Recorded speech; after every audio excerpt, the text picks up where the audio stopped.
Hi guys, welcome to YouTube channel YRS class में एक बार फिर से आप सभी लोगों का बहुत बहुत स्वागत है। तो दोस्तों, मॉडल पेपर 2022-23 में इसके पहले की वीडियो मैंने आप लोगों को प्रश्न नंबर 5 तक अच्छे तरीके से बता दिया था।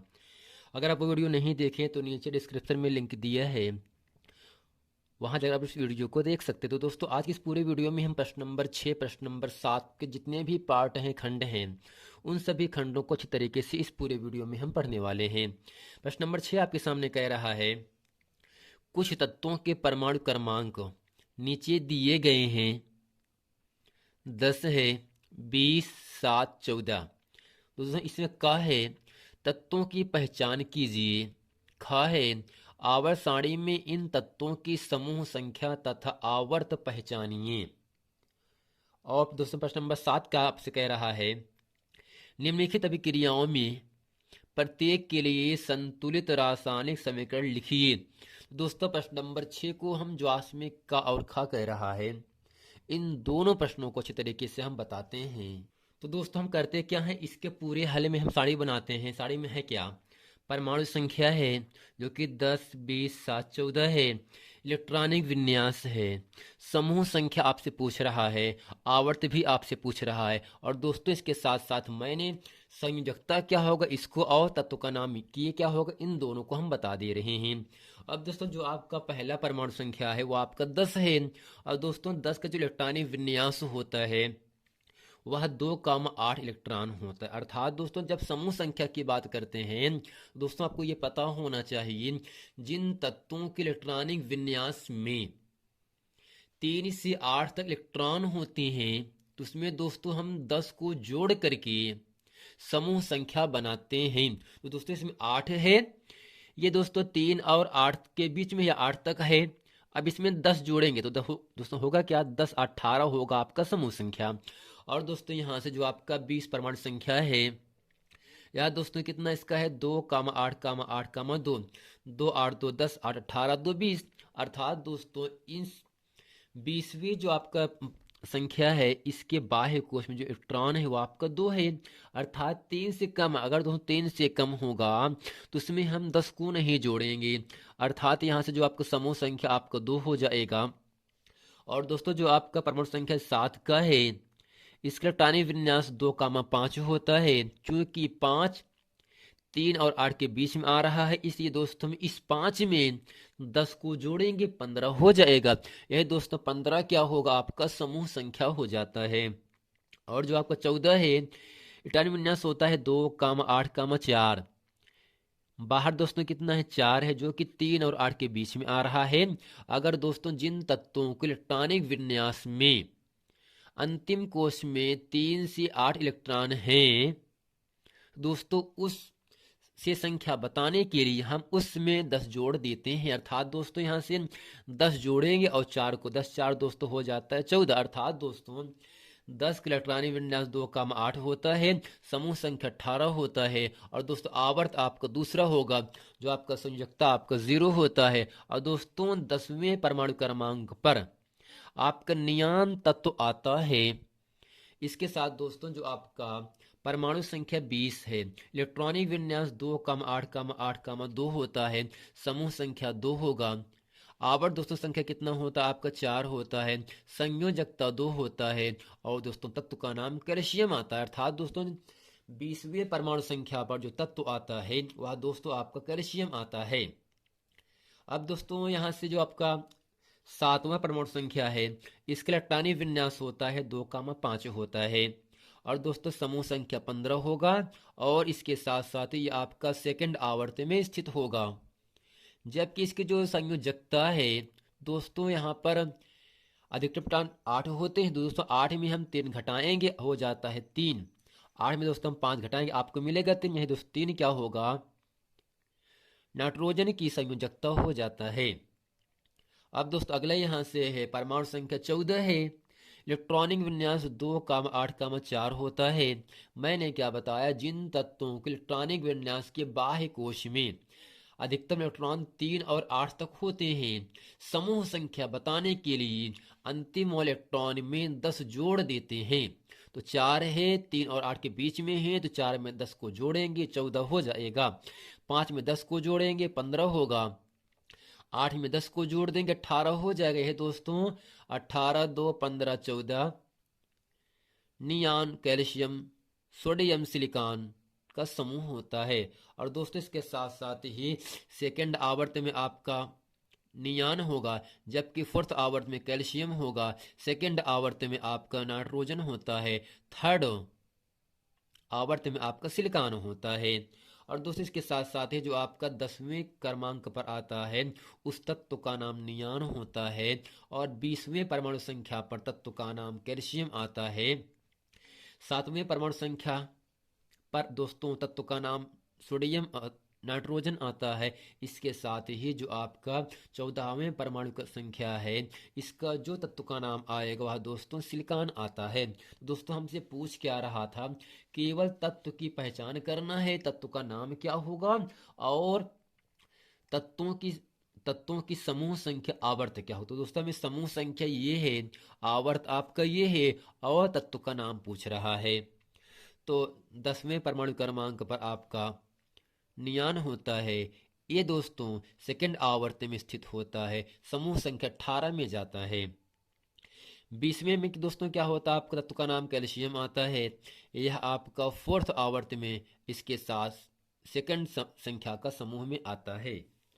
दोस्तों आशा करते हैं प्रश्न नंबर 6 10 का 20 का 7 का 14 का समूह संख्या आवर्त तत्व की संख्या अच्छे तरीके से आप लोगों को समझ में आ गया होगा। अब दोस्तों चलते प्रश्न नंबर 7 पढ़ते हैं। तो दोस्तों प्रश्न नंबर 7 में केवल हमें समीकरण केवल लिखना है। का है यहाँ से खा गा घा अंगा च है। का में है कैल्शियम हाइड्रोक्साइड की क्रिया किससे कराया जाए ताकि वह कैल्शियम कार्बोनेट और जल प्राप्त हो जाए। और दोस्तों सिल्वर नाइट्रेट की क्रिया किससे कराया जाए ताकि वह जिंक नाइट्रेट और सिल्वर प्राप्त हो जाए। एल्यूमिनियम क्रिया हम किससे कराएं जिससे एल्यूमिनियम क्लोराइड प्लस कॉपर प्राप्त हो। और दोस्तों घा है बेरियम क्लोराइड की क्रिया पोटेशियम सल्फेट से कराने पर बेरियम सल्फेट के साथ और क्या बनता है। अंगा है मैग्नीशियम की क्रिया हाइड्रोक्लोरिक अम्ल से कराने पर मैग्नीशियम क्लोराइड तथा और इसके साथ में क्या बनता है, ये आपसे पूछा जा रहा है।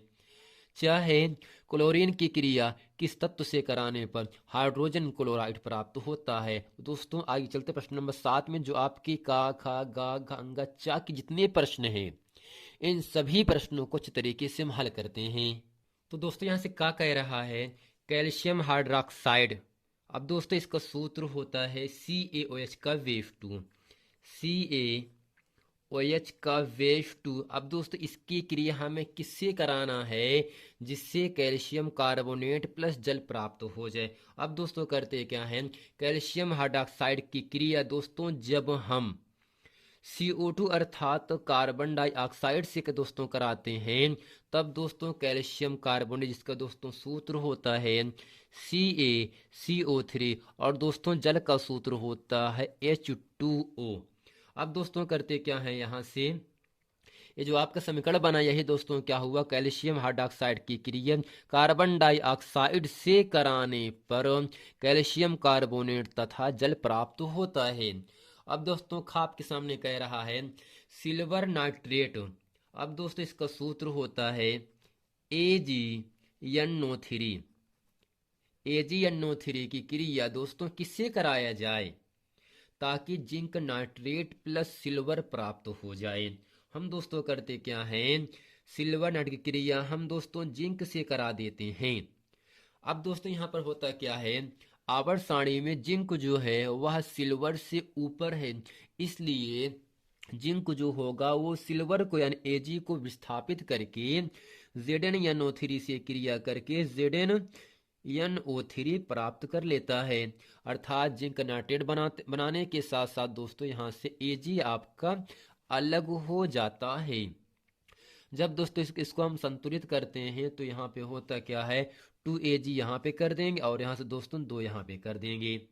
दोस्तों यहाँ से 2Ag और दोस्तों यहाँ से 3 दूनी 6 आपका यहाँ पर क्या होगा आपका ऑक्सीजन हो जाता है। अर्थात जो आपका NO3 है तो दोस्तों यहाँ से ऑक्सीजन 3 है, ऑक्सीजन 3 है, नाइट्रोजन दोस्तों यहाँ से आपका कितना हो गया 2 हो गया।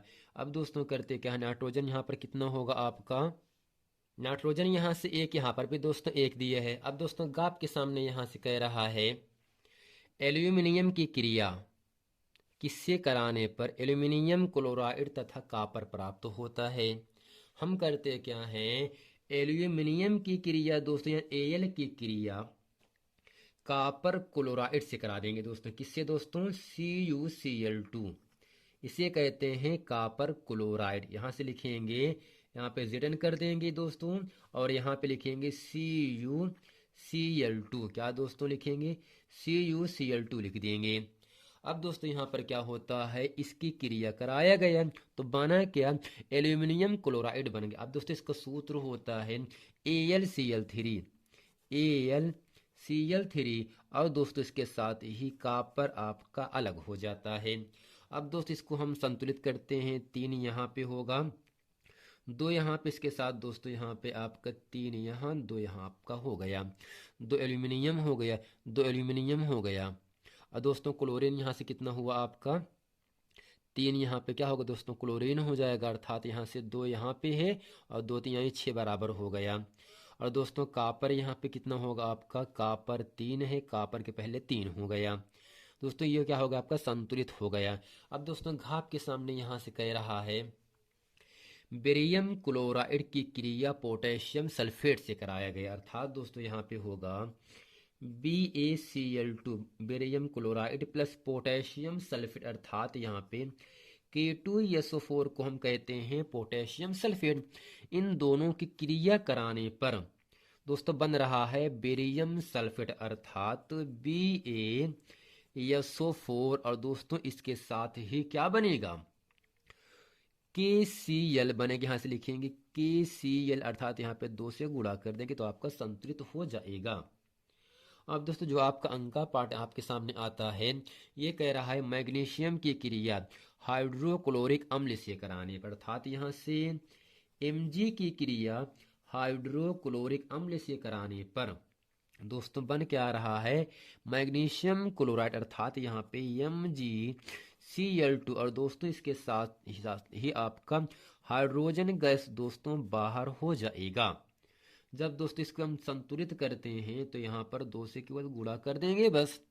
अगला यहाँ से दिया गया है क्लोरीन की क्रिया किस तत्व से कराने पर हाइड्रोजन क्लोराइड प्राप्त होता है, अर्थात यहाँ से हाइड्रोजन क्लोराइड, और दोस्तों यहाँ पर क्लोरीन है, किससे कराएं क्रिया, यहाँ से S से करा देंगे, अर्थात दोस्तों H क्या होगा आपका, हाइड्रोजन है, यानी हाइड्रोजन की क्रिया क्लोरीन से कराने पर हाइड्रोजन क्लोराइड प्राप्त होता है, जिसे दोस्तों हम अम्ल कहते हैं। अर्थात दोस्तों ये पूरा क्या है, प्रश्न नंबर 7 का पूरा उत्तर है। तो दोस्तों आशा करते हैं प्रश्न नंबर 6 और प्रश्न नंबर 7 अच्छे तरीके से आप लोगों को समझ में आ गया होगा। अब दोस्तों प्रश्न नंबर यहाँ से अगला आपके सामने कह रहा है, इसी प्रश्न नंबर 7 का अथवा का प्रश्न आपके सामने यहाँ से कह रहा है, अथवा यहाँ से है निम्नलिखित पर टिप्पणी लिख। दोस्तों इसमें दिया है संयोजन अभिक्रिया, और दूसरा है संचरण जिसे हम जंग कहेंगे, और दोस्तों अगला आपका है भर्जन।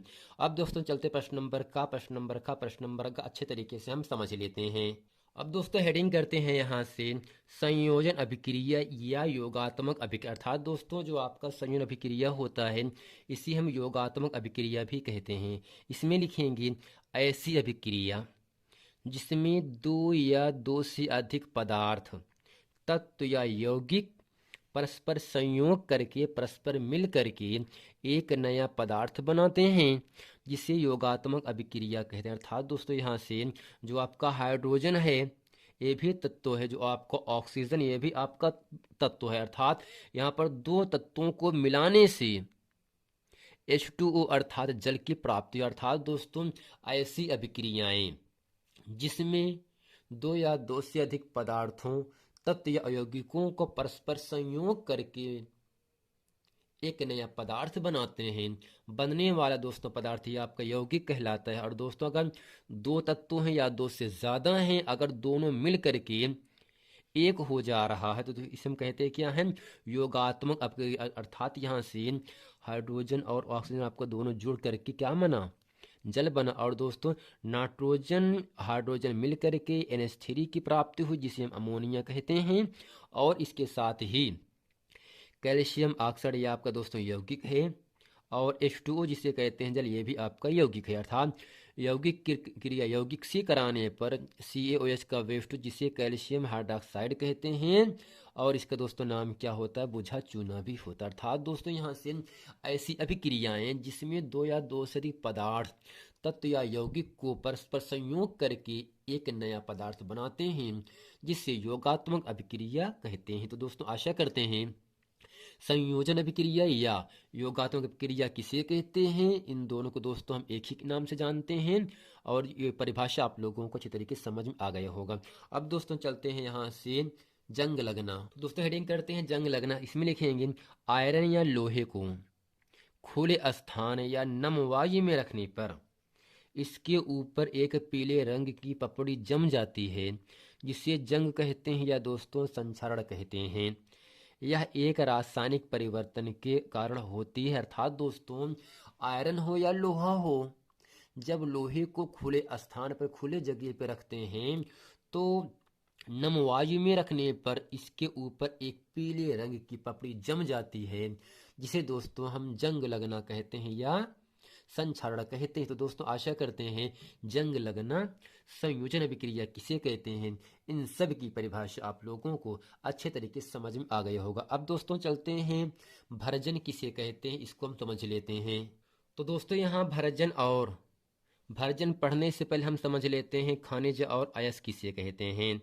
दोस्तों यहाँ से लिखेंगे पृथ्वी के ऊपरी सतह में बालू, मिट्टी व अन्य अशुद्धियों से मिश्रित यौगिक खनिज कहलाते हैं। अर्थात दोस्तों पृथ्वी के अंदर से खुदाई करके प्राप्त होने वाले पदार्थों को दोस्तों हम खनिज कहते हैं। जैसे दोस्तों यहाँ से सोना, चांदी, एल्यूमिनियम हो गए, आपका पेट्रोल, डीजल, ये सब पृथ्वी के अंदर से खुदाई करके प्राप्त होते हैं। अर्थात दोस्तों हम इन सभी पदार्थों को खनिज कहते हैं। अर्थात पृथ्वी के अंदर से खुदाई करके प्राप्त होने वाले पदार्थों को दोस्तों खनिज कहते हैं। अब दोस्तों यहाँ से समझ लेते हैं अयस्क किसे कहते हैं। वह खनिज पदार्थ जिससे धातु का निष्कर्षण सरलता से कम खर्च में एवं अधिक मात्रा में प्राप्त होता है, उसे दोस्तों अयस्क कहते हैं। अर्थात दोस्तों वह खनिज पदार्थ जिससे धातु का निष्कर्षण सरलता से कम खर्चे में एवं अधिक मात्रा में प्राप्त होता है, उसे दोस्तों अयस्क कहते हैं। अर्थात दोस्तों अभी समझ लेते हैं भरजन किसे कहते हैं। तो दोस्तों यहाँ आपके सामने है अयस्क को वायु की उपस्थिति में गर्म करके धातु ऑक्साइड में बदलने की क्रिया को भरजन कहते हैं। अर्थात दोस्तों अयस्कों को वायु की उपस्थिति में हम जब गर्म करते हैं तब दोस्तों यह धातु ऑक्साइड में बदल जाता है, और दोस्तों धातु ऑक्साइड में बदलने की इस पूरी क्रिया को हम भरजन कहते हैं। अर्थात दोस्तों जो भरजन की क्रियाएं होती हैं वह वायु की उपस्थिति में होता है, जबकि जो निस्तापन की क्रियाएं होती हैं वह वायु की अनुपस्थिति में होता है। अर्थात दोस्तों यहाँ से जब हम कॉपर का सल्फाइड की क्रिया ऑक्सीजन से कराते हैं तब यह दोस्तों कॉपर ऑक्साइड और सल्फर डाइऑक्साइड प्राप्त होता है। अर्थात यहाँ से Cu2S, जिसका दोस्तों सूत्र क्या होगा, कॉपर का सल्फाइड, इसकी क्रिया दोस्तों हम कराते हैं ऑक्सीजन से अर्थात O2 से कराते हैं, तब दोस्तों यहाँ आपका CuO जिसे कॉपर ऑक्साइड और SO2 अर्थात सल्फर डाइऑक्साइड प्राप्त हो जाता है। अर्थात दोस्तों अयस्क को वायु की उपस्थिति में गर्म करके धातु ऑक्साइड में बदलने की क्रिया को भरजन कहते हैं। तो दोस्तों आशा करते हैं भरजन किसे कहते हैं, संक्षारण किसे कहते हैं और संयोजन अभिक्रिया किसे कहते हैं, इन सभी महत्वपूर्ण परिभाषाओं को अच्छे तरीके से आप लोगों को समझ में आ गया होगा। मिलते हैं फ्रेंड नेक्स्ट वीडियो में, तब तक के लिए थैंक यू।